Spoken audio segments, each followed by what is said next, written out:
ದೇವರಿಗೆ ಸ್ತೋತ್ರ. ಪೇತ್ರನು ಬರೆದ 2ನೇ ಪತ್ರಿಕೆ 2ನೇ ಅಧ್ಯಾಯ 1ರಿಂದ ವಚನಗಳು. ದುರ್ಮಾರ್ಗತನವನ್ನು ಬೋಧಿಸುವರ ವಿಷಯದಲ್ಲಿ ಎಚ್ಚರಿಕೆ. ಆದರೆ ಇಸ್ರಾಯೇಲ್ ಜನರಲ್ಲಿ ಸುಳ್ಳು ಪ್ರವಾದಿಗಳು ಎದ್ದಾರಲ್ಲ, ಅದೇ ಪ್ರಕಾರ ನಿಮ್ಮಲ್ಲಿಯೂ ಸುಳ್ಳು ಬೋಧಕರು ಇರುವರು. ಅವರು ನಾಶಕರವಾದ ಮತಭೇದಗಳನ್ನು ಕಳ್ಳತನದಿಂದ ಹುಟ್ಟಿಸುವರು. ತಮ್ಮನ್ನು ಕೊಂಡುಕೊಂಡ ಒಡೆಯನನ್ನು ಕೂಡ ತಾವು ಅರಿಯೆವು ಎಂದು ಹೇಳುವವರು ಆಗಿದ್ದು, ಫಕ್ಕನೆ ತಮ್ಮ ಮೇಲೆ ನಾಶನವನ್ನು ಬರಮಾಡಿಕೊಳ್ಳುವರು. ಅವರ ನಿರ್ಲಜ್ಜ ಕೃತ್ಯಗಳನ್ನು ಅನೇಕರು ಅನುಸರಿಸುವರು. ಅವರ ನಿಮಿತ್ತ ಸತ್ಯ ಮಾರ್ಗಕ್ಕೆ ದೂಷಣೆ ಉಂಟಾಗುವುದು. ಅವರು ದ್ರವ್ಯಾಶೆಯುಳ್ಳವರಾಗಿ ಕಲ್ಪನೆಯ ಮಾತುಗಳನ್ನು ಹೇಳುತ್ತಾ ನಿಮ್ಮಿಂದ ಲಾಭವನ್ನು ಸಂಪಾದಿಸಬೇಕೆಂದಿರುವರು. ಲೋಕಾದಿಯಿಂದ ಅಂಥವರಿಗೆ ದಂಡನೆಯ ತೀರ್ಪು ತಪ್ಪದೇ ಬರುತ್ತಿರುವುದು. ಅವರ ನಾಶವು ತೂಕಡಿಸುವುದಿಲ್ಲ. ಹೇಗೆಂದರೆ, ದೇವದೂತರು ಪಾಪ ಮಾಡಿದಾಗ ದೇವರು ಅವರನ್ನು ಸುಮ್ಮನೆ ಬಿಡದೆ ನರಕಕ್ಕೆ ದೊಬ್ಬಿ ನ್ಯಾಯತೀರ್ಪನ್ನು ಹೊಂದುವುದಕ್ಕೆ ಇಡಲ್ಪಟ್ಟವರಾಗಿರಬೇಕೆಂದು ಕತ್ತಲೆ ಗುಂಡೆಯೊಳಗೆ ಒಪ್ಪಿಸಿದನು. ಆತನು ಭಕ್ತಿಹೀನರಾದ ಪುರಾತನರ ಲೋಕವನ್ನು ಸುಮ್ಮನೆ ಬಿಡದೆ ಅವರ ಮೇಲೆ ಜಲಪ್ರಳಯವನ್ನು ಬರಮಾಡಿದನು. ಆದರೆ ಸುನೀತಿಯನ್ನು ಸಾರುವವನಾಗಿದ್ದ ನೋಹನನ್ನು ಅವನೊಂದಿಗೆ ಬೇರೆ 7 ಮಂದಿಯನ್ನು ಉಳಿಸಿದನು. ಆತನು ಸೊದೋಮ್ ಗೊಮೋರ ಪಟ್ಟಣಗಳನ್ನು ಸುಟ್ಟು ಬೂದಿ ಮಾಡಿ ಮುಂದೆ ಭಕ್ತಿಹೀನರಾಗಿ ಬದುಕುವವರ ಗತಿ ಇಂಥದ್ದೆಂದು ಸೂಚಿಸುವುದಕ್ಕಾಗಿ ಅವುಗಳಿಗೆ ನಾಶನವನ್ನು ವಿಧಿಸಿದನು. ಆದರೆ ಆ ಅಧರ್ಮಿಗಳ ನಾಚಿಕೆ ಕೆಟ್ಟ ನಡತೆಗೆ ವೇದನೆಗೊಂಡಿದ್ದ ನೀತಿವಂತನಾದ ಲೋಟನನ್ನು ತಪ್ಪಿಸಿದನು. ಆ ನೀತಿವಂತನು ಅವರ ನಡುವೆ ಇದ್ದುಕೊಂಡು ಅವರ ಅನ್ಯಾಯ ಕೃತ್ಯಗಳನ್ನು ನೋಡುತ್ತಾ ಕೇಳುತ್ತಾ ಅವುಗಳ ನಿಮಿತ್ತ ದಿನೇ ದಿನೇ ತನ್ನ ನೀತಿಯುಳ್ಳ ಆತ್ಮದಲ್ಲಿ ಬಹಳವಾಗಿ ಕರೆಗೊಂಡನು.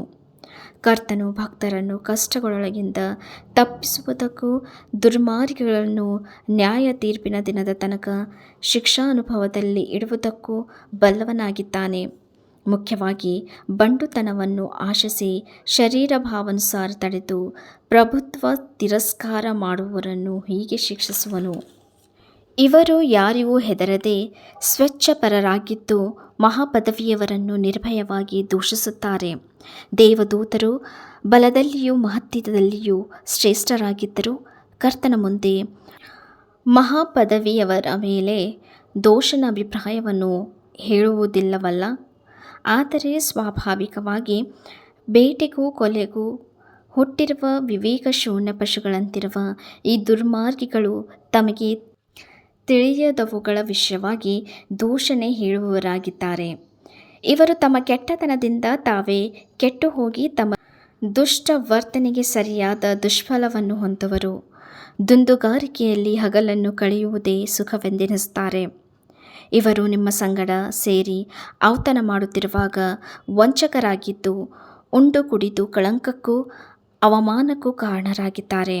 ಇವರು ಜಾರತ್ವದಿಂದ ತುಂಬಿದ ಮತ್ತು ಪಾಪವನ್ನು ಬಿಡಲೊಲ್ಲದ ಕಣ್ಣುಗಳುಳ್ಳವರು, ಚಪಲ ಚಿತ್ತರನ್ನು ಮರುಳುಗೊಳಿಸುವವರು, ಲೋಭದಲ್ಲಿ ತೇರ್ಗಡೆ ಹೊಂದಿದ್ದ ಮನಸ್ಸುಳ್ಳವರು, ಶಾಪಕ್ಕೆ ಪಾತ್ರರೂ ಆಗಿದ್ದಾರೆ.